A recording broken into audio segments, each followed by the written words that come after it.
ika tukatamani imani yetu kwenda kutwala mkongo soasi yetu kwa ngei tukanga tule moko mabau hasi basala kisanu batata mana tu tulomele kwa ngei mkungu wa Yesu.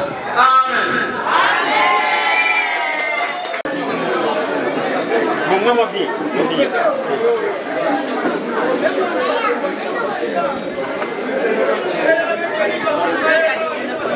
Setupenda mwana Yesu. Amen. Jogi wanya leva furuke bandana. Wili sasa jogi wanya zona mtakamba hata yeye chumbo mtu kala Fweni. Tuveni madogo paske kumswajamu kisamanga. Oyani kafeni ko yamu dina kakikala kwa wako. Beli kutuki ni kuna mfutoto. Kuna kitukia mwenye pepi kunikusie. Kutuki mfutoto. Kondo kwa pema kwa funga. Tusende mkala. Tuliza kufunga kila.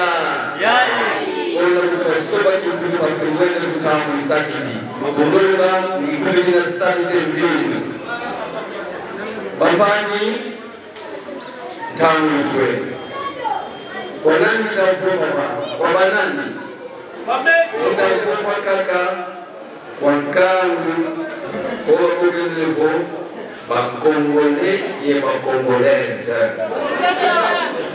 Kitakuwa fungo kia parti politike tukili kia nibungu tukili kia vada tukili kia wenje tukili kia kanda tukili kia tribu tukili mfano kunani tukili kadu itakuwa kaka kwa ngangu wau wanukala nila mudarikivo tukunubani na matoro et puis je ne crois pas que nous kala parti ya mono politique il y a des membres mais ben oui message mora de baru oui bantu kilesete masomo mmoja kimsuka huyu kwa pia msongo huyu tutaka kitapeza zona za pesa kama zepo kitimono Queensland kimezoa mzoa na menanga nzola za mzola passport nzola ngatu ngata mwezi kwa kwako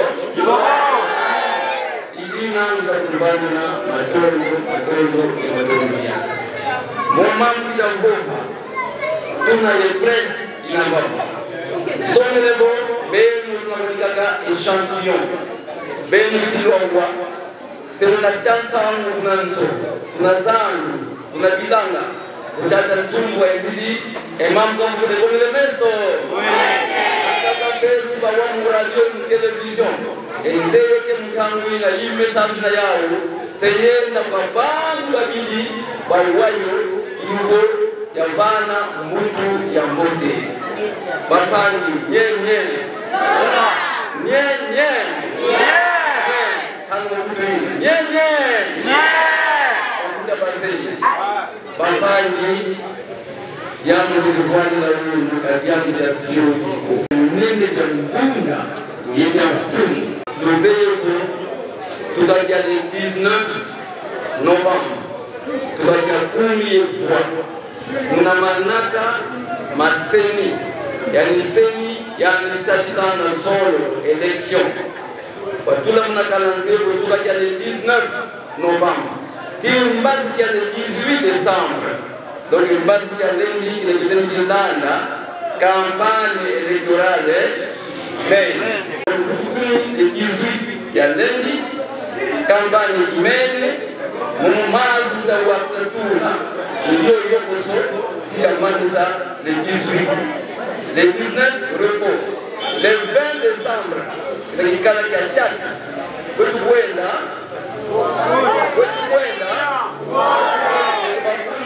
le 20 komela yikala ti komela yimvula za kota musiku sekwenda le 20 décembre beto twizi nyenya beto twizi tamono utamono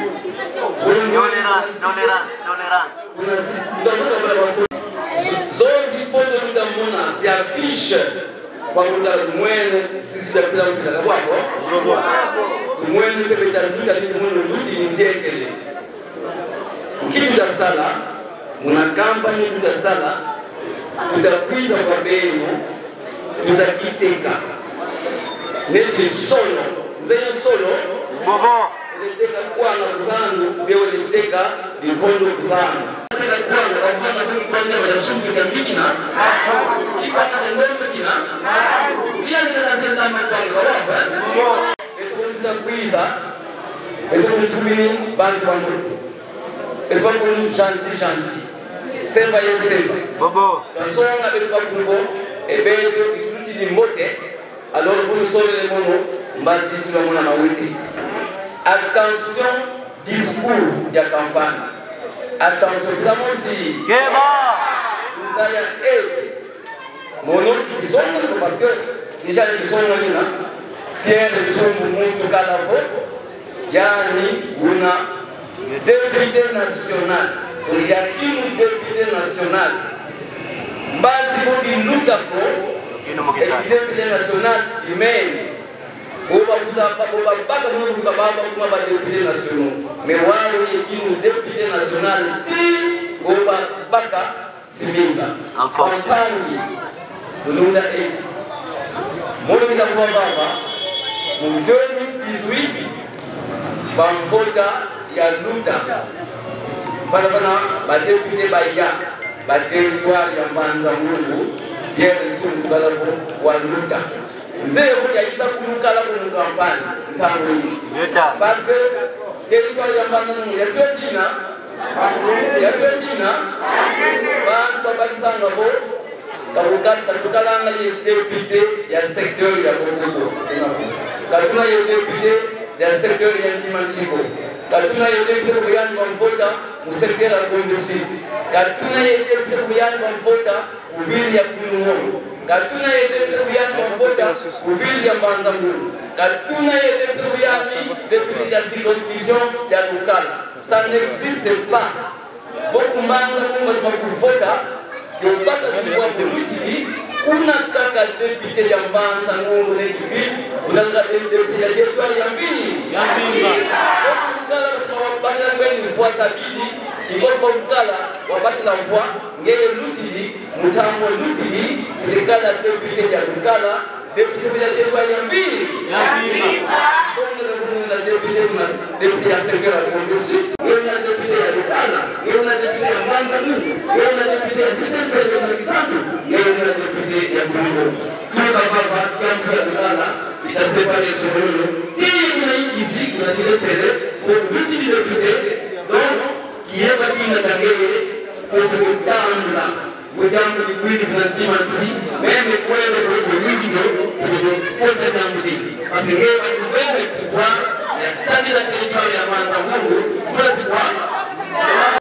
tukikwenda kampanya linakwenda kumtimansi linakuisa kwa kutala linakwenda kusiketi kwa nzaji ngeye kaka bila sala kampanya c'est normal ba bila territoire ba bila kumba territoire bila yukwa kuna sala territoire candidature ngeye kampanya ngeye à travers le territoire ukelo bo solo wako Bobo. solo kisongelo batuti bima bya bibi bana ngelo wizili solo de jambi ko jambote jambote solo Bobo. bimundi akeli kwa mama kupatana bimundi batuli bimundi okeli wa solo boze to solo solo jambote ko boze to solo ko solo jambi idina kina ya 20 Desembre ndio musikala nuna bote mnazoina mwene sisi ya plano bila mais avant kwenda kutizaya kia député isonga ya muda mlangi ya msonga hakuna kuna zaida mambo mana tukuna mswa ngeli bana babu mwene isonga ya mais sola kuna sola ngakide parce que tu on a 2018 territoire ya Mbanza Mungu wakala 153 candidats wakala 4 sièges wakala vile na kama député ba Aya. kama basoto ba 149 basoto bayaka kwa kama ni sasa kwa mfano la kama Okay. emna baya bana mon bien Nsumbu seria mdala politique qui a calé le parti politique, qui a calé le pouvoir, qui a calé les drapeaux, qui a calé les militants, qui a tout qui a qui a calé le soir quand si quand on a basé la salle de mon kilomètre, on a calé la professeur. Il y a qu'à la directeur des études, il y a qu'à la préfet des études pendant 10 ans. Il y a qu'à la sous-province pour occuper ces 8 ans. Il y a on a quand on va dire on a fait un bon beauté, on a courage, on a des salaires à 500 ans, il y a la sous-province, préfet, il y a 20 000 il y a comme député pour 600 ans. Alors, il y a baza kukanga mna biro kama yenga kala prefet bagenge moko bandete tuna kebe ya kwa masoda makabila makadogo nyamyangi nyamyangaru ya bovela la gomsini na dipangu basala piyash anaemwa utaona kwa ina pia misadi ya mimi ya vinga le kwa de punzo blanca ya kama ngaya fwa musoma de avant kuma kiprofi musafira kwa député. Alors, nous passons à aider. Dans la campagne, vous avez des députés qui sont en train de députés, députés, ou nous gouverneur Kakal. Et nous avons dit qu'on a $, salaire $80. Donc, quand on va dans Foufou, il y a côté de politique. Il y a côté de politique. Deux raisons. Raison était, quand on on a beaucoup de députés. Mais moi, déjà, quand il y a Mazembeko, quand il y a Vida Club, et on a tout là là-bas, on peut débattre sur le boula. Donc, quand on va avoir le courage d'avoir une politique. Deuxième raison, mon nom c'est Kadidi. On a dit 29 ans. Boula, Makumole, Yé, Foi. Il y a quand même un préfet. On a quelqu'un qui a moins contre le préfet. Moi,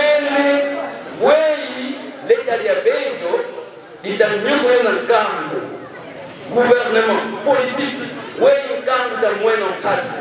Oui, c'est de la longue, tout à moins en passe.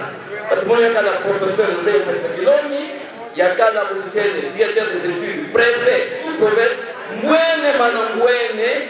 et moi, je ne pas quand makala kubabele sabunazi école nyamdaki longi motivation haki boloi tapaka mongo ko tapaka mongo nani wala sasa mongo nani bon moi que tu me longo gako so visibilité mo mata na classe tu fais la longo ko la mata na examen ta sala échoué non parce que moi na tout fille ne fait pas à 70%. Qui va signer? Mais tu sais, mais la marque du monde est un mais monde. Et on a un monde. Qui est le monde qui est un monde qui est un sana. Oui, il peut se sentir à la barre de l'Ukraine. Oui, il peut être un sana. Oui, il monde qui est un tangira. On a moussoutou. Moi, nous sommes pas préfets. Moi, nous sommes pas dongi. Moi, nous sommes pas taranga bilete. Moi, nous sommes pas taranga qui est à ma config. Donc, sous sa moyen. On a 29 ans, on a aussi qui a foi on m'a dit et à partir de tout il y a passé ici, conséquence de ça, on donne la canal négligé. Il s'en va de la classe, il y a mon avocat, comme à tout le il y a côté politique. Parce qu'il y a une noire, on a de longue, il y a une noire politique. On a pas de la décision pour la politique. Il y a côté de faut le minorité. Il y a ça, il y a aussi là, nous avons moins de cas en Asie. Il y a beaucoup de il y a quand même un influent. Il a contribué à ce que ça m'a dit ça. Bien. Voilà. On a la politique. Et que nous avons aussi quand on a avancé à ça que nous avons, ils évaluent à 4 députés de Matanungu sur 153 candidats. Ça dit qui a 5 ans. Gizi Wabel. Yebo Banzaya muna 2018 Bambana Zivwa Yebo bisuku découvrir c'est pour Congo Bobisu découvrir Bobisu Nzaya wa na 5 ya député Baou itakumbana confiance kitadi Mungu parce que potati ni Mungu Mungu ni nani bafite vota kingana papipoti kingandi bafite vota kaka kingana vopesi tribi kingandi bafute kaka kingana wakikalanga vokura kati mulibuni kalanga Atu.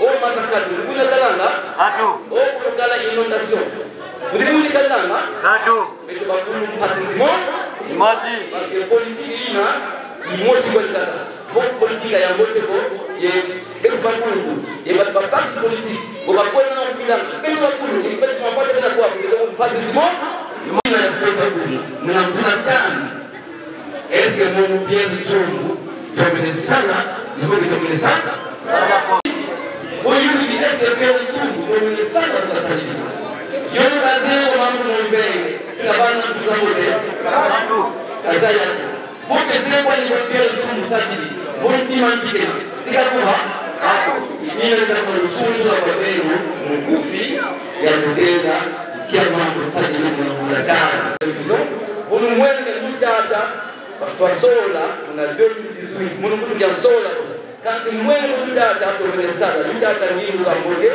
yeye msiba dungi sa mbasi ya 20 décembre 2023 Luzaya po amaya bana mambo mwene na pale mambo kufi Luzaya po tuna wao candidat pour territoire ya banza mungu 255 candidats muna 2018 twagala 153 Wow, 100 que yaka, pour la mine 100, et la 155 pour lui, 255 candidats.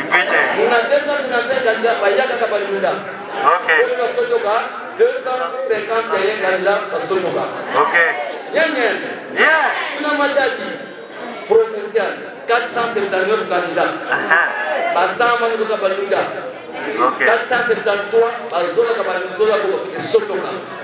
473. Donc on mas uta muna dio yokoso bayanga kama bado kisasa samba ndio kwenda tunapata donc bongeye zote walita sala ngolo watuma kamba kama kuvota kibeni ndio jambo musi ya pasilia alors wao ilutele ila en jeu muna 255 candidats tunavana yeba muda yeba jeu yeba lege yeba kwandam yeba ndam za bigo ye wama ye putu donc toutes les catégories tunavana baza Yeta. wao vos bene vous avez dit choix kambi vos quatre ina mbaki ni mazomba bien bantu kabena bafuara ko mkwenda ku députation égale territoire mbazangu perte ya combien d'années Ya 5 ans.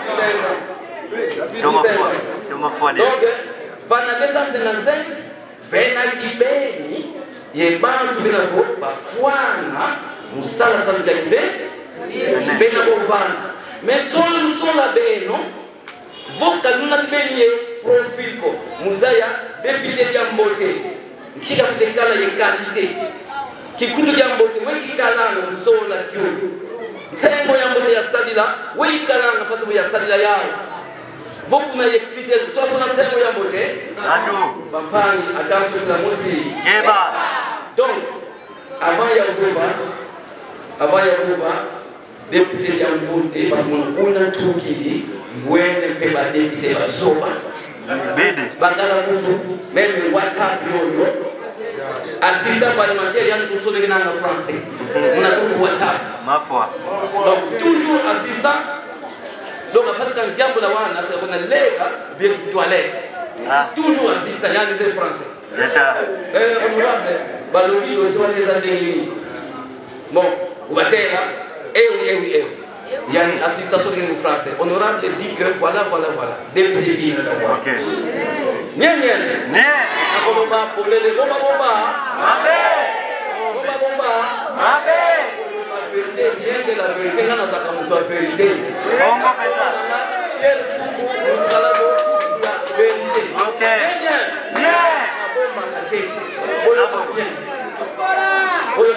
tolérance mais qui m'a dit que vous allez wonga wapo mtomni bakisa wonga ndio mnapana kumi huu wafanya kwa mtoto bamuda tena bana jifikiria kuna honorable bamwene faut bien une banderole, regarde la scène pour pas moins de des temps on a le basic.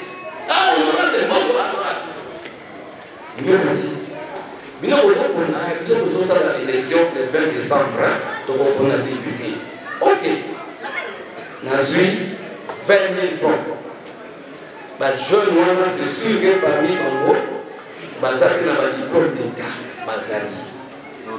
Donc, si 20 000 francs, ils vont tenir nos terres, rôle des États de la députée. Ils sont des députés, ils sont des députés, ils sont des yo kutela bisalina baki ni 20 000 kavena mtu baki ni 20 000 nyenye ngele kuna mtoto tena meeting basi kuna meeting sasa ni magamba zote za sala meeting nyuhuri kavena mtu kumvenda mfuko za mbote donc disons ko ba moda bena yo bakwenda vota kabazekwa huko nani bafete vote Vota. Okay. Idina, kwa kuiza mkarnaval. Sadi karnaval kuna mbanza mungu ya sadi karnaval, mzete mungu ya vimba, mzete kuni mungu ya kama suizo kama kuni mungu huu sadi karnaval. Mikita mwana futa disisi ya mono, formana image, kiotela nika tuna voiture, mbana kina mote, mtima wa mungu, kia dunida muna. Kia dunida muna. Kau kita minta kata, ye mama, ye papa, ye kita mau kopo, bok kita mau kopo, boleh kata, mesti nak enggak, lepas mana? Polo, bongo, mana mama bapa, apa pangan bongo, polo, bongo, bang susu, limbungu, sana.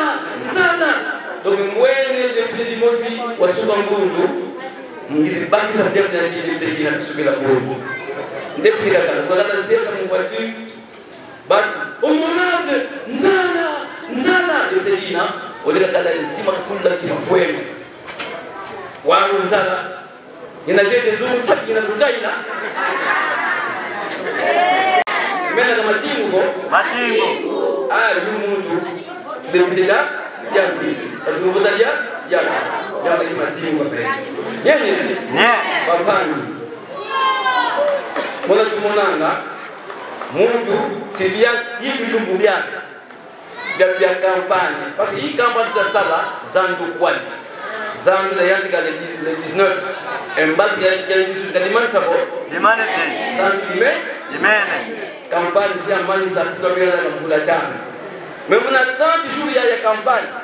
Nunda mona bantu bampila mpila nda kai malafu loza mbongo netu kutuma enu senuni neti lozo kumwone na mbongo kuna nwa nanga kutumulwa labena polo labani polo lozo malafu tazaka kusuntungi la nzo okiambu yagi plus kambi bakiti mbongo za kutunga kiambu tubuli dimoko otazaka kuna yopitana facture ba mama mwe ba facture hospital ka mvana na facture hospital bangaka be kiti docteur kena abili numbo Luisa traitement gratuit opération gratuite mena makumu mambote kwandi vongeye mwene mtu levanda losu wa bapangi ulevanda mbongo za facture tungi likiangu uta sala opération ba banga kwa mbongo jambote kwandi kansi engwe ngimu na zau mumena mambo kitavanga esi matanga ya kampanye vubaki dikwani mvene kimfumu kia mvula kwa wabu yani mwizi kwa nisirukani kaka kiamvu muna mvula tanu kasaiti kimi ukalifutubili ukapente ko sina monga mpaka za mvula tanu za kiamvu kaka za monga mpaka za mvula tanu za kondia kaka mtuli likote mtuli litio mama milita mbona mambote kwa nimeni memuvanga mambote kwa kangu kamina kwa niko kwa wakala ya diploma meme ileve dine kwa nisati sanka mkango isipika kwa wakala ya intima wa sibuka ya intima wa mzonga acte de charité acte de générosité mama mbona kwa kangu kamina kwa ni interdit kwa mungu Kafsako wakala diplôme mukunda bana embongo babantu wakala diplôme kuvanda bantu mbongo bapaso ba wakala diplôme mutungi sapon wakala diplôme musumba kiti bis ndia kiti cordial watunga kiti morgue kama susana kwa ni diplôme ko konso ba muntu denda sababu jambo di mais voyani muntu yuna zolele kakuma député yang kala wani ngome sa ni kala yang kala ni ngome sa ni kwelanga et puis ça sankangu vo zolele kakuma député mais na mapu ni davangila ça n'a rien à voir avec qui ça qui a député monna yeta kala yentima mpila ina msali sankangu kala mpe ye condition zozi fuene hasi wakuma député ya keleka ye ya sali sankangu monna wawu kidepite ya bento kikumi ya mhasi ya mjaki ndepite kibento kabenda kutuziki sana mungutu kiwa kala mkilongi kaba fingi liko kiwa kala un professeur directeur des études préfet kaba fingi liko bado kaba fingi lingi boba mwene ngibo nziratsa kopia ya foni kwa examen d'etat bana kutaka kaba kitu finga na peut-être mais mono kaba venge mbiko baba kile mwana ngo mono keso lengi kopko mono ngeye zo kuma député tu prétends que ngeye zo wasali danka de qualité de disposition tu vas dire que kiaku kuna baloma la école muna kanda yaku na bundu yaku wakala tima wazibuka bantu déjà ça so basali sana mtamo khasika wako mais ça ne suffit pas mina kili kondo mukala député faut des aya bisala bitatu yombe bisala na député boko nzenu ko ye boko mwene kuna vérification bakunda ilonga mwene kuna vitu bebeno bukala nzeko silwa kwa député ya Kongo fundi baba kila mwene kama mnafula damu talabaki hii nani ndio baba trois rôles fonction de député kasala na kisaruke nanga bena baba mmoja safa nani papa yani kima na lusanzo donc il faut que les mono kumbama pia kusumbumundu ya bina député ya territoire ya manza mundu ya bima ya nuno na 2018 et manda ya nuno se manisa ngina mwana wa territoire manza mundu se llama clan Zinga et mono mundia mundia ku kazi ngeye bozoka kala député ukadira député ya kanda ya kuko ya batata ya kuko ya ka dikundi ya kuko ya lufule kalufila kako parce que bet bakulu wakala lufila nzinga wakala ntsako na bali tinani kila $1 imete alufila kama na pasiko ngatu bobisa ngatu tumana pasiko je l'ai déjà dit, je pense qu'ici, un député c'était un rassembleur. Il n'était pas contre tout ça, mais il a sa famille, il a ses parents. Mais va, tu l'as dit, maman t'a dit, Malouzi, vous l'avez trouvé aussi, l'ancien. Parenthèse, je vous dis, nous ayons 3 rôles, vous avez des états là. Il y a un député latéral qui pose quelqu'un. Il y a une zone qui a fait qu'à la Yendingo. Moya tatu tuka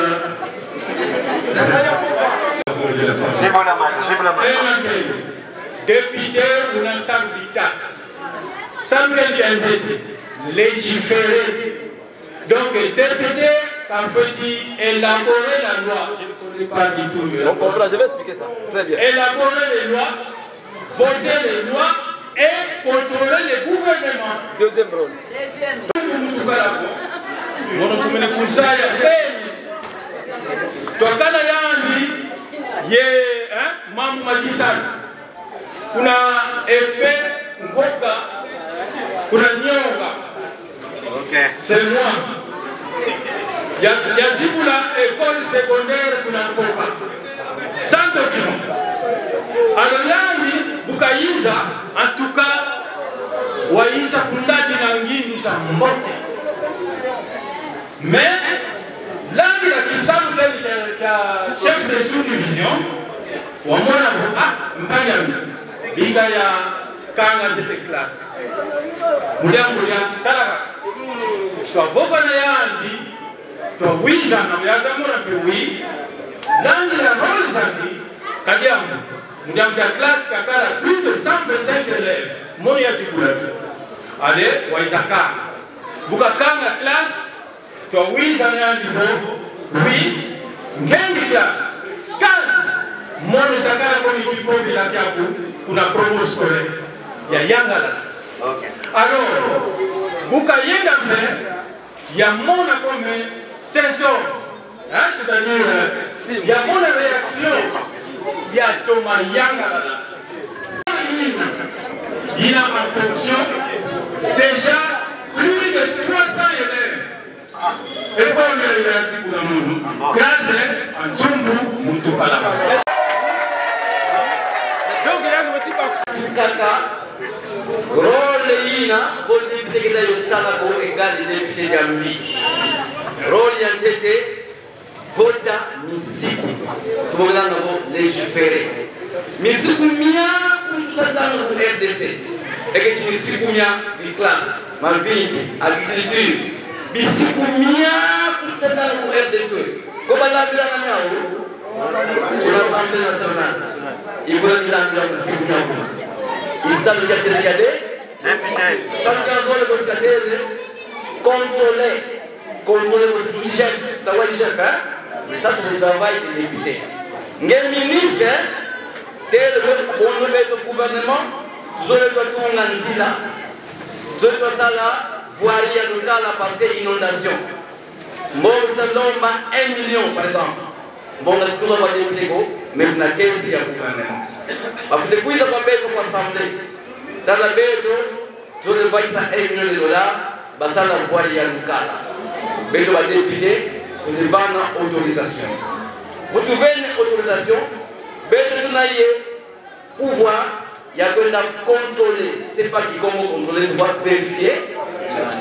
Vous devez la mise à diamondina, vous avez dit mon aussi c'est pas qui et que tu bisala mine ko bisala ya bisala mine ko et que bon nous avaika et que ba député c'est pas ka ministre nuna DG nuna tu veni mamoko ma justice bagenge unjona kimi ya kimwivi batekile nzolina mo mzele kweli mkesi ya nya salika nzoli ya député vota musiku contrôler troisième rôle ya nzuka iyo mikandanga l'aise que profit député una kipovi vos mamou manukala au sous-traitance pour sinou mais exploiter les travailleurs au manukala inondation ngeye muntu citoyen kuna ye pouvoir ko wenda bataka chisekedi bomono tukili manukala tongili inondation la place pas oui là on est gouvernement kuna manukala sous-traitance pas oui là nani pouvoir na kuna kamuna on est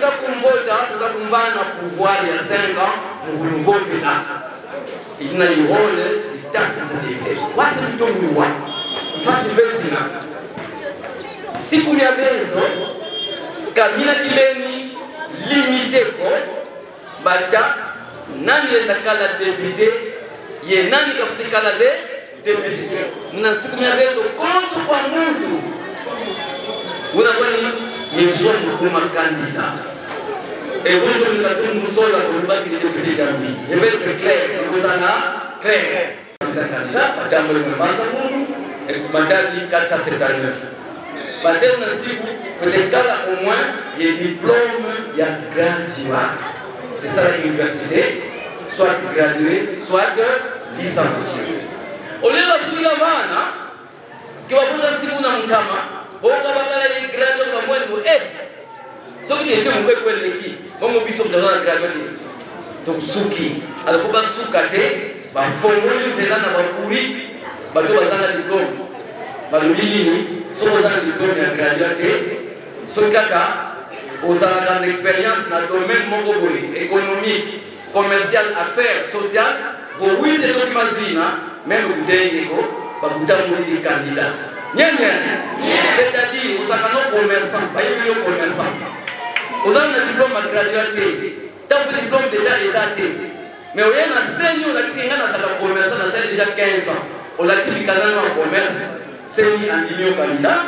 kuposonner milieu candidat bongo mutande wana kama koya soki asala ne makamala awa nita lukala to na banzanu bon voter alors bien ndatandi te français ayeyo mwanamde tant ba débat et ba ndosala ko ba sala bibeko ba projet bibeko ne saka na langue ni saka na lingala ba débat ne saka na langue ni ba sala na commission na ko expliquer bino msale sana na makuta ko sa bino te tant mona ka plénière wana plénière mona na TV to vendre to sala débat tant sous 15 kaka 500 balobaka na plénière ba film maloba 15 kaka donc 485 balobaka te.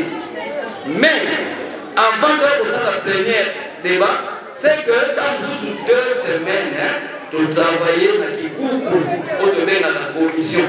Donc nous payons la classe pour que les temps vous avez la commission pour que vous ayez 22 heures.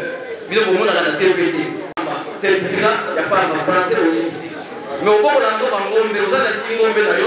avez un candidat. Kuna penda quartier au sala bien papa ndengo na soki aleki na parlement pour mona ya loba na pena ko loba pour mona yete on peut faire 5 mandats 4 mandats au mona ya jamais azo quoi pour la rien baba le gars de père de famille nie tata ndengo na ba il sait que ne contrôler DG ya DG que ne contrôler DG ya SNEL ye ayebi français ta yi abo contrôler ça y est, il faut d'accord à coopérer à Dieu fume dans la poche. Zéro. Quand vous Dieu fume dans la poche, si vous payez 10 000 $, avec vos costes à 1 000 $, on a action à 3 000 $. Ah, les députés à gagner. Vous voyez que le moment dans une euro. Troisième rôle, Souka, il y a pour représenter la population. Même il y a pour la population. Si vous avez un bagage, yo ke pas président Tshisekedi azo balo na français yo français moins o ko bolo ba yo ke pas premier ministre ko lo ba ke na lutala na mangano mo ko bolo ba ko na complexe donc député on a pour ça la té na ko contrôler gouvernement na ko porter la commission ti na ko représenter à Kokate donc il va na député Zaïla député Yamfou Yambote député Yambote comme l'autre comme Poloko comme Pongo, Katinandiko, Kanzi, Kanutela, Kamila, Ngeye, démontrer, il faut que les députés soient à la salle de l'État, il y a contrôle, il y a Salamisikou, il y a représenté. Mon nom, Pierre, Nazar Pierre, Bien, Nazar Sissawana, n'a écouté quand on a la salle. Pendant 5 ans, Bambon, Bapesi m'a parti au vidéo. Na sali sibatandenge na ndenge na sali yango mais bona na eza rôle ya député yango na ndenge na lobela yango mingi te mais lokola population yoyi tina ya député soko sali compte soko bisi batu soko facture te ba nini député sala ka eloko yango na sala ka mais oyo rôle misaka tozo nanu na bino papa na nyongo ya telemiawa na koti na commission na sali la commission Fabéni, commission sociale et culturelle. Comme si on a la commission économique, tout à l'heure 11 commissions. Pour chaque député sur le commune Parlement, il y a une commission qui va faire ça là, et puis c'est notre domaine, c'est notre expertise. Pendant que ça nous le dit. Mais si on dit député, on a un mandat, Pierre, nous sommes à ça. Vraiment. Ngai pia tsumu na bana ko pange no côté na sapole ka liboso na zwi ba pesi na maluba na sali motion de formation dans makambo leki na Kongo dans makambo zo ko milaba dans makambo ya PDK na lobby peut-être ba tsusu balanda ngate équipe na na ekoya avant le 18 pour na radio ba koya ko projeter peut-être awa bien ce wapi ba koya ko projeter na ba vidéo ba intervention na parler du peuple na misana na on a sali na terrain radio bangu abantu ko yeb sabino ko yo kama kama kuna sa nyanya na ko nous avons deux résultats pour la population non misatu résultats il y a niveau nous élevons le secteur ya Congo comment me la pour le secteur ya Congo mais beta teka mitoto etoto mina watu kusumba bazeze ndinga sakata kwa kuiza basumbi ni mtoto basumbi ni bata isimejere afdebata miskimbongo bao bakala bafiti bateko ni mtoto oyo bata jakala beno ba esclave na kama kalila ba kabanunga bela banunga banete ba policier bele kuna bayoke nto babushi nto za kulu babaki ba ubangi ebima babasokela mukamyo bele bafila kuna bobo na chef de secteur kuna basali di 13 mois 13 masuko ya bafuti ni mwanausi memona na konta dossier yina mtu asumba mtoto una bomutanga Mobutu ngati mbokela intouchable basi fumwa ngolo muluti sa mega kutuko ya no suma mtoto una politicien ko basuma mtoto una mono kotle dossier tum keba dossier na sababu kuvonda même mtu sumbrio tout puissant ibadelele voyi dossier mo di kota yoko mo ta 4 ans de député parce que moi ni fumi na député mo le bamvota mdamna vota ka donc mo le bamvota ou bien il a démissionné donc il a député quand on va au Burkina il n'a pas su de quota il y a faut pas qu'on a pas eu de peuple d'avoir une motion d'information président Tshisekedi wa sala conseil ministre wa fila délégation ya hizo kuna kimongo mais ça enquête kuna majadi yaenda kwa gouverneur tala muna de jakala kwa gouverneur le 9 janvier muna le 10 janvier fumu hii na watu mtoto sole linakanda bo mena mambo ye mbongo ye mtoto yamudi wabo yenye mena mambo ye mtoto ye mbongo yamudi Eskimo ya mafuti liwa ni Novembre tunapata basa 13 mois kuna boko ya mafuti yenye deuxième plaidoyer mazusi kwa ni ya septembre gouverneur de province Kibando wabaka papier arrêté mulomba bongo za bana ba secondaire parce que bana ba secondaire kabina na gratuité benzo ya yani tuende yani lomba bongo ukalomba bongo école secondaire tu bakasa no mwana bapara ba yiba mona kosa bongo balomba za bigi bana bakala funa ni 40,000 vula inutili bafute futa 77,000 combien kulika 37,000 kulika vula ya mutango bapara il y a des préfets ici qui savent mutango bapara bambokela bazonekena muni abokela gouverneur ya usonekena yaenda kuna top na loba les gouverneurs na mungu sana année passée au sengi 37 sur au sengi 77 et bela mbongo epona ni mbongo ana kitisa yango gouverneur ayaki ko changer alors wizi soba arrêté yina futu ki dimbongo so kaka lomba mfula iluti ba préfet bazé ni so ka arrêté yankaka fo kudi dimbongo wa uluyinda bana bakwa ba secondaire tuka kuna kasa muli mwana mbongo za kuluka bakwa combien de millions so na zaki mutakopte so na zaki mutakopte na ba gouverneur makambo salisa buzoba pesa ngandambu na ngai ninga pesa ngate meloko nga na sala na papa kutu tango na zalaka sous province tango na zalaka préfet mutakorupanga zate lelo corrompre nga impossible mbongo si na kabuzeo ko za kuluka sina exemple gantuka kyatuka mbana kuna kuinu ngongo bana vena rai bo baze rai ndila kimpangu kiba tu lavana péage province du péage ndiambu ndila kimpangu babaka mbongo musala ndila kimpangu mekina péage kisadi dimvula ya zitanu ka bruete ko ka kuta ko mbongo za kota mna ndila kimpangu kwesa kana kwenda ukosi biao yo bamvana pouvoir bo pesa na komi député na benga ndeko gouverneur na zwami tuka un mercredi na 2021 oye kendenzaki pango bi banda lelo péage oyo na bomiango po ya muyibi boko futa lisusu te péage wana na boma ya mope kufa libela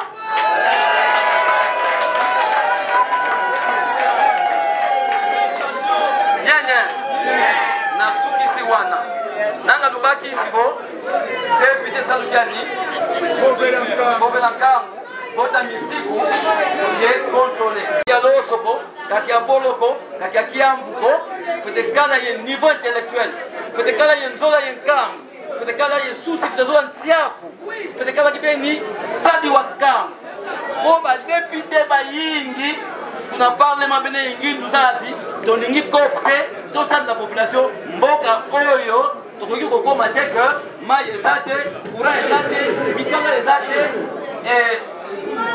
katu courant katu wanani bitani lombela na wanani bitani lombela nani kavana bene pite kawako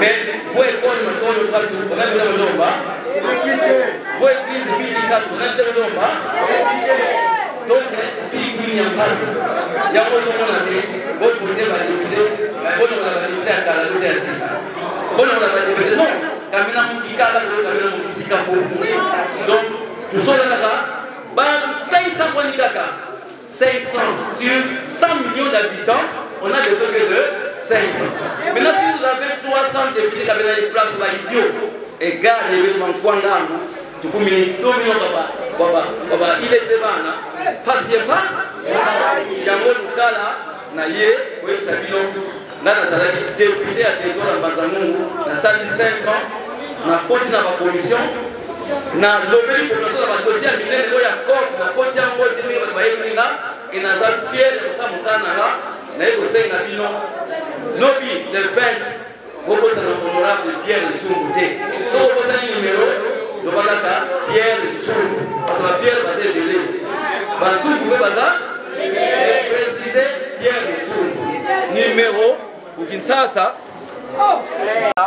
177 Kuna Matadi 300 numéro 300 parce qu'il y a le 20 Luenda Babidi le tela kwa nkango bobita baki savo tasako yani wamva na polosi tatu yani vota yani wamva na polo imosi kaya yani wamva na mbongo za lupitalu yani vota mbongo za lupitalu muna mvula tano vongele una kisalu kyako msala una suba kwa sosa mbongo kwa mtu menani sala bana mbeleta vombazi uzole vo insécurité ya manisa batula ba policier ba vana bima bya kuluna babakima itangu ya sola député d'enfo mona Pierre Ntsumbu ngina kibeni député d'enfo sino murajo bangu ketivuvu kieto mambu momo sadidi mvula tano mukaluzeko député azalite que oyo akendeke azui ba papa batu ba mama lati ba polo bazo tambola ala kisake yaza populaire mais azalita msumu yibi député azalite soki bokonza mboka ye uzui ba jeune wala baka biso tolingi tsumbu wana eza manipulation musala député n'a rien à voir avec biloko wana musala député ezali musala moko ya komikitisa ozosala na population ozana besoin ko flatter population bongo na numéro 20 président Tshisekedi bo voter président Tshisekedi numéro 20 pour na nini nga naza Tshisekediste te na ningaka kozala Tshisekediste te parce que bato bazalaki bato baza ba Tshisekediste bazalaka banani liboso bazalaka nani mambo boutiste ntango mutu akei bakomi banani ntango Kabila akei bayi kokoma lelo nini soki ndongala aye bakokoma banani bandongaliste wana bato ya lokuta baflateur ya président Tshisekedi bakobebisa président bakobebisa mboka bakoflate président ayebi te nga na lukala nga na Mbanza-Ngungu naza populaire soki opesi nga lar bakovote yo lokuta nga na koloba président Tshisekedi nga na Congo central banzela eza te ngai na lukala inondation sous-traitance banzela ya bilanga eza te nakoyebisa polele courant eza malamu te mai eza malamu te comme ça ayoka bongo amema solution mais nga nakoflate mutu te naflataka mutu te yango na nga naza Tshisekediste te omundu aka natambola simplement nalingi na lukala kaka neti mutu nyonso mpo naza mutu ya population donc bandeko pardon na sisi wana mbasi kia le 20 mbasi kia le 20 mena vote ya président Tshisekedi parce que tolinga te union sacrée ekozala kaka na majorité na parlement badéputé bakoleka ya union sacrée mpona nini soki toza 24 000 candidats peut-être 20 000 ya union sacrée bongo opposition 4 000 bien donc soki badéputé ya opposition basali majorité président akoya wana moya aza na majorité eza te candidat mosusu nayebi ye kuta aza na badéputé te na parlement abisaki bazwa bacandidature tovote président Tshisekedi comme ça bato batika koyiba mbongo ya Congo mbongo mai ezali député te mai ezate misala ezate nyonso wana ezali problème ya gouvernement bongo biso ba député soki tozo coincer gouvernement nde bakoyela biso ba mai courant eza soki mutayebisi bino nga bovote nga soki bovote nga nga nakoyela bino mai nakoyela bino courant mutu wana akosi déjà est-ce que mutu wana koleka snel po azokoka te mutu wana akoleka régime des eaux bien alobiki ya koleka régime des eaux mutu wana akosi bino déjà ou bien ayebi te mosala député ezali nini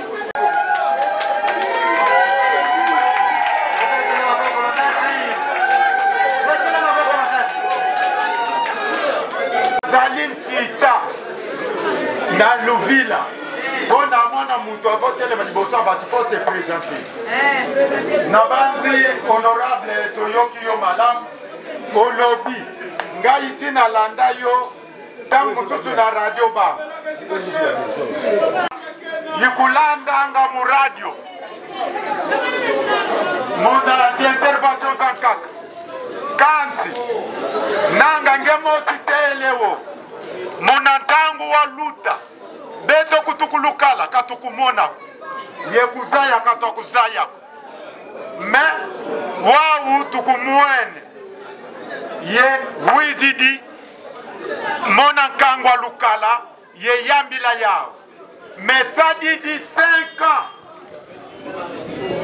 kuna parlema ekulukala kutukusidi kolwaka bantu balukala betamona mpasi kuna ndambu za kanuvo babwisa zinzo bana ye bangudi bakalaleka vanganda muna ntungia mvula mpe wau tula yebi mpovid kuna nivo ya parlema kina posilu ngolo kuandikena bantu balenda kumona kwa umpasi nanga diodio divanganga bantu mpasi beto twakulufila kuna kimpovidi pasi lwabobelanga nkangu kanti nkangu wowo utanyokwama waunge yevovelevo ekura ye maza kutu kama kulutadidi me mana mambu imambu metavanga nkangu embidye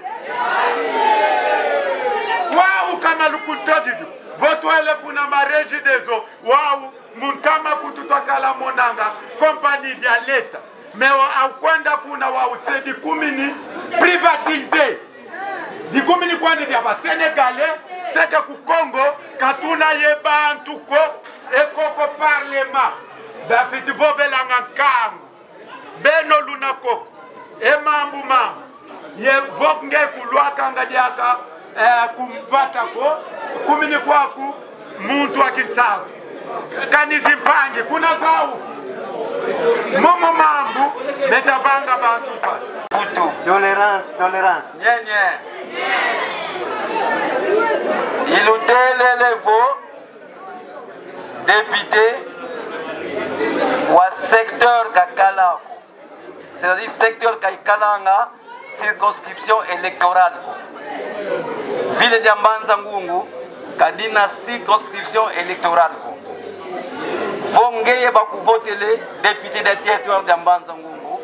Ils sont levo 7 secteurs, il y a ma ville. Mais ce n'est pas qu'un député soit à la possibilité, ma territoire Yambanza Ngungu.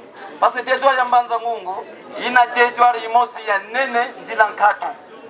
On a Kimbongo, Mbove de Bante Benaba, Bayokwanzo. Est-ce que Kimbongo campagne kuna yakala? Mais Mutangu de Bakayenda ko, Yayenda. Donc, Kulukala, Yann Pangite Levo, Monogaïsa Kulukala, oui, peut-être Monogaïsa Kulukala, Moussa Kuluvoandisa, pour une sidi boubou, Moussa ça la restitution, ça c'est vrai. Mais Kyokakala inondation, Kyokakala inondation, Kyokakala inondation, quoi pour Kyokala député de 2019-2020. Dans un temps, oui, Masama Kota Kuna Tia quoi, Mono Yaïsa Kulukala en tant que député. Yazieta yeba journaliste Mama Marina Nzebo kiza tunavava twakala yani tije kuna yenga kuna ndimba kuna ekole musina vana sikota muyenga kuna ndimba kuna ndambu zina yenye ya yenda mengana zaka muta folklore te kyo ya yenda ya sakike salu yenda mutula kwei mon rapport dans rapport tout ça là député vous oui dia mu d'insécurité net inondation même quand le moyen ko o batu ba fuidi kuna gomi matadi même kielo ko fite baga information à l'étude de mon rapport dans l'ambandu ya rapport c'est loi moi mon rapport ya mono musonga ke mono sali kisalu ya territoire ya Mvimba si batanga ndambu ya rapport eketi lukala qui va vers le dioko kuna parlement rapport ya du 15 décembre 2022 au 14 mars 2023 rapport de l'Assemblée du 15 décembre 2022 au 14 mars 2023 vacances qui va mettre sa vacance mundu kesa kutangira mamada di érosion mundu kutangira nani kutanga rapport ya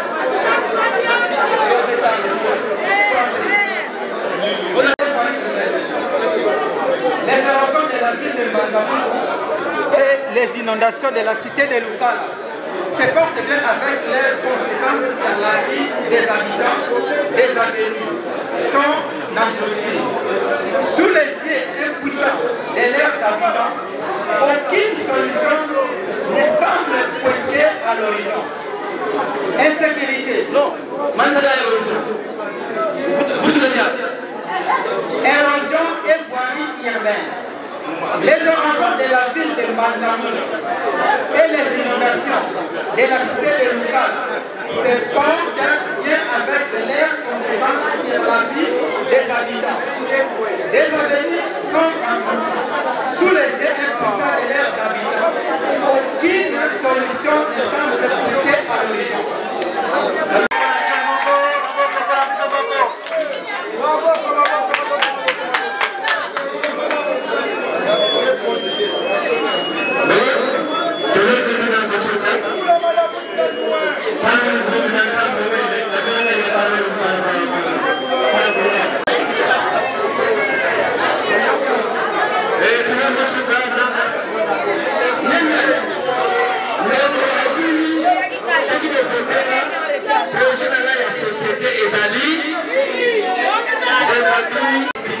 awa mende kuna kaka nambo msalama nini papa nyenye mbele explication samedi à député neti longele quand bana ko bakisi adresse ngala ye sala nzakimba mais oya a comprendre a comprendre nani nyenye na kusala nini nakende kolobela nzela nini nani asala ngo yawa na sala nzela ya kipa nzela kipango yebake soki bakomi kolobela ngo batiango makadamu oyebiango na manda oyo ya biso bazungu nde babali kolobela nzela kipango batiango makadamu vendredi ya semaine passée Là, c'est ce qui a quitté la Congo, qui a aussi animé. Akena ikotia première pierre ya nzela kwa mbacha kwa makadamu. Eza wano. Eza kwa mkolele yango président ezali. Merci.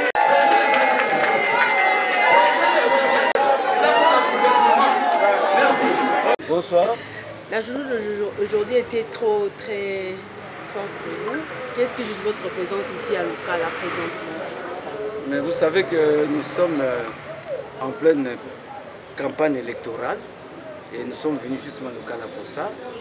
Nous avons été à Louvetot aujourd'hui, on est venu faire les mêmes exercices ici à Lukala, c'est-à-dire nous adresser à nos électeurs dans le cadre de la campagne pour moi qui étais député ou qui sont encore député fin mandat, j'avais le devoir de dire à la population ce que j'ai fait, les actions que j'ai menées dans le cadre de mes prérogatives, j'insiste bien.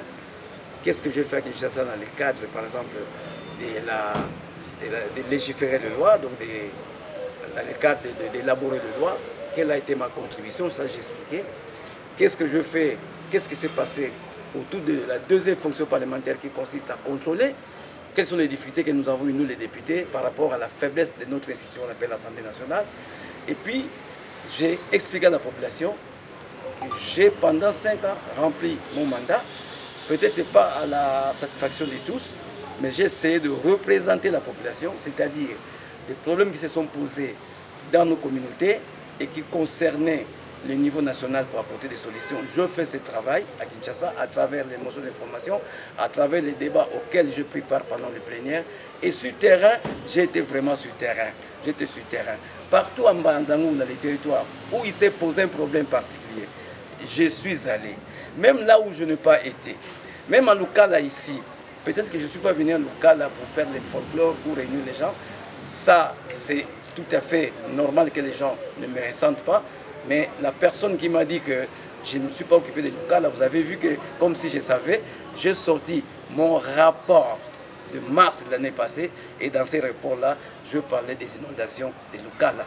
Dans d'autres rapports, je parlais des problèmes de sous-traitance. Dans un autre rapport, d'ailleurs, je parlais de ces maisons qu'on avait rasées. Je crois que la Silou avait rasé. Il faut dire que les députés, même s'il a un fief, il peut avoir son fief où les gens lui donnent beaucoup de voix, qui l'aident à passer, mais retenez que lorsque vous passez, vous êtes député du territoire de Mbanzangou ou du territoire de Songololo. Et vous devez vous occuper de tous les problèmes de ces territoires-là selon vos prérogatives. Le gouverneur, il peut être de Mbanzangou, mais une fois qu'il est gouverneur, il n'est pas seulement gouverneur de Mbanzangou. Nous devons dépasser ça. Lorsque vous devenez gouverneur, vous êtes gouverneur de Kassangou la Mwanda. Vous êtes censé apporter des solutions à la province, même si vous n'avez jamais été en Koundi là-bas, mais vous êtes gouverneur de Koundi. Ça, nous devons mettre ça ensemble. Et sur le plan social, puisque les députés, on l'apprécie par rapport aux ponts, aux œuvres sociales, moi, je n'aime pas trop étaler les œuvres sociales. Mais il faut que j'en parle, parce que si je n'en parle pas, on dira que je n'ai rien fait. On dira que je n'ai rien fait. Je fais des choses, je pense que la population peut avoir confiance, parce que l'honorable Pierre Ntsumbu a été une voix qui a été entendue. Moi, au niveau de la commission sociale et culturelle, les collègues m'appellent sous-prophète, donc ils ont reconnu mon expertise.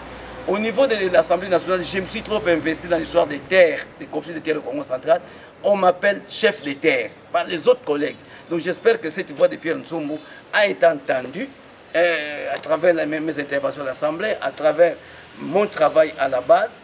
J'ai un bureau en Mbanzangou au chef-lieu qui ouvre du lundi au vendredi, où je recueille les doléances. Les rapports existent. Je pense que Maman Marina, la population de Mbanzangou en général et la population de Lukala en particulier, cette population a intérêt à me redonner mon mandat, un autre mandat, pour que je fasse davantage. Mais de grâce, nous avons un problème avec la population. J'ai compris que la population ne saisit pas le rôle d'un député. Et donc le jugement qu'on fait sur le député est biaisé dès lors qu'on attend du député ce qu'il ne doit pas faire. Vous avez vu le monsieur qui m'a demandé les projets de société. Il faut que j'en parle devant la presse. Les projets de société, c'est le problème du gouvernement. Projet de société. C'est-à-dire que le gouvernement doit avoir un programme.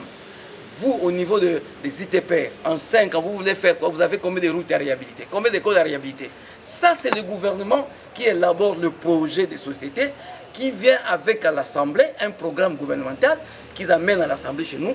Nous discutons et nous nous entendons avec le gouvernement sur l'ensemble des choses à faire en matière d'électricité, en matière d'eau, en matière de route. Ils viennent. C'est comme ça que ça fonctionne.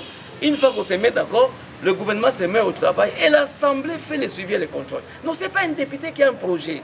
Mais lorsque moi je vais construire une école à Lukala, une école privée, je dis, je mets une école privée locale, je construis un centre de santé local. Ça n'entre pas dans le projet d'un député. Mais je le fais parce que c'est ma population. Mais ce n'est pas vraiment, excusez-moi, un devoir. Il y a des actions spontanées qui ne sont pas dans un programme. Lorsque j'apprends qu'il y a des mamans qui sont dans un hôpital, ils ont fait des mamans qui ont accouché par césarienne, ça c'est le cas que j'ai rencontré pendant les 5 ans. Vous arrivez 5 ans, l'enfant, le bébé a fait 5 mois à l'hôpital. La maman, on n'a pas fait l'ablation des fils pendant 5 mois parce que l'hôpital veut d'abord qu'on paye la facture avant qu'on fasse l'ablation des fils. Nous avons fait ce travail-là. Ce n'est pas mettre dans un projet de société. Mais à ce qui concerne l'élaboration des lois, les contrôles et surtout prendre le courage. Je dis le courage et la détermination, la volonté. Parce qu'il y a des dossiers, quand vous n'êtes pas courageux, quand vous n'avez pas la détermination, quand vous êtes peureux, Quand vous n'avez pas la langue facile, vous ne savez pas parler, et quand vous avez des intérêts privés, vous ne pouvez pas aller aborder des sujets que moi j'ai abordés à l'Assemblée et à la province. Qu'il s'agisse des péages ici, où on ne voit pas l'argent, qu'il s'agisse des pétrole de Mwanda, moi je me suis prononcé. Les Ntsumbu qui vous parle ici, je n'ai pas quelqu'un en politique, un sponsor, c'est pas on appelle ça comment, un mentor, au peu de que je vais dire autorité morale. Est-ce que je peux parler de ces dossiers? Ou bien, honorable Ntsumbu, ne parle pas de ces dossiers. Moi j'ai l'indépendance d'esprit, je vous l'ai dit, parce que je dois être à l'aise à partir du moment où je ne suis que pour le peuple. Plus près du peuple, hier, aujourd'hui et demain, et je ne me compromets pas. Dans le français, dans la compromission, dans la possibilité pendant les 5 ans, dans la batanga, dans le bien au clair, dans la batanga, pas peut-être, mais en tout cas, au moins, j'ai mes premiers enfants, les 3 premières filles et mon garçon sont des licenciés. Mais, dans le temps, de mon côté, pendant les 5 ans, na 5 ans de gouverneur de la province, à moi, on a un péage. To adjana gouvernement to atia suki wapi nazaki na possibilité ya kosala ngo ba ninga musupe ba sali yango. Je ne regrette pas, et à mes enfants j'explique ça, que je suis pas là en politique d'abord pour eux et pour eux. Je suis là en politique parce que j'ai demandé un mandat à la population. Je dois être honnête. S'il y a des problèmes en famille, je les règle en famille. Je n'ai pas demandé un mandat pour mes enfants. Si j'ai besoin d'argent, je ne demanderai pas à un gouverneur. Ce sont mes frères, hein. Je vais chez un commerçant, je m'endette. Pourquoi? C'est parce que lorsqu'on va parler du péage, que je sois libre. Qu'on ne dise pas, mais il y a un péage, il y a un péage. Il y a un gouvernement, il y a un péage. Donc l'indépendance d'esprit, ça j'ai gardé pendant mes 5 ans. Et je vous dis que pendant mes 5 ans, j'ai mis de côté ce qu'on appelle la corruption n'a pas marché chez moi. J'ai dit non devant des grands dossiers de corruption. Et mes autres collègues députés, les 23 députés du Conseil central, savent ce que c'est une somme. Donc je ne me vante pas, nous avons besoin de ces hommes-là. Et la population, je regrette, elle demande des polos, de l'argent. Vous savez vous-même comment nous avons terminé là-bas. C'est comme ça que vous ne me voyez pas souvent faire des foules à cause de ça. Moi qui ai des valeurs, quand les gens viennent dans un bar, c'est moi pour venir chercher de l'argent. Vous les réunissez, parfois même le message ne passe, mais à la fin, quand vous ne donnez pas ce qu'ils demandent, vous devenez ridicule. C'est pourquoi je ne fais pas de foules. C'est pourquoi j'aime rester simple. Mais j'aime être efficace. J'ai donné l'exemple. Faites des calculs. Combien d'enfants allaient payer 40 000 au Congo central de Kassaou-la-Moine? Ça peut se comparer à combien de bouteilles de bière? Vous voyez? Mais je pouvais dire au gouverneur, écoutez, dans ces comptes-là, donnez-moi 10 000 par élève. Quand j'étais sous prophète, j'ai refusé des dollars. Mon dernier salaire, je l'ai dit, pendant 29 ans de service, j'ai terminé ma carrière avec 84 dollars de salaire. J'ai gagné 138 000 francs congolais. Mais ça valait 84 dollars à cette époque. J'ai dit non, c'est pas que je suis Dieu. En tout cas, moi, je prêche les valeurs. 500 députés, ça ne doit pas être n'importe qui. J'insiste. Les 500 députés à l'Assemblée devaient être des élites, des gens qui ont un bagage, des gens qui sont rationnels, qui savent réfléchir, émettre un point de vue, débattre. Des gens qui aiment la population. Là, vous faites allusion aux critères? Qui sont honnêtes, oui. 500 députés, ce n'est pas beaucoup par rapport à 100 millions. Mais quand vous voyez des gens qui impressionnent, qui n'ont rien à donner pour les 3 fonctions parlementaires, mais qui impressionnent, qui manipulent, pour se retrouver parmi les 500, c'est comme ça même nous les intellectuels, nous souffrons. Parce que quand nous donnons le pouvoir à ces gens-là qui n'ont pas bien étudié, comment il va comprendre? Moi qui ai été enseignant pendant 29 ans, mais je sais ce que c'est être fonctionnaire. Mais si vous prenez quelqu'un qui n'a jamais travaillé, qui ne connaît pas, qui n'a même pas souffert à l'école, quand est-ce qu'il va comprendre qu'il faut soigner les gens? Donc nous avons ces problèmes-là. Et ça, je regrette. Quand vous demandez à la population quels sont les 3 rôles d'un député, c'est 1 sur 10. Et ça, je regrette. Alors vous, la presse, vous avez la responsabilité de prêcher, de demander, d'expliquer à la population. Les fonctions parlementaires n'ont rien à voir avec le commerce, avec les ONG, avec les philanthropes. Oui, les philanthropes, c'est bon si vous ajoutez des profils. Quand vous êtes commerçant, ça veut dire que vous avez des bagages, ça ne vous empêche pas de faire votre travail. Moi, je sais de quoi je parle, je viens de là. C'est honorable en résumé à Kikongo parce qu'il veut pleuvoir.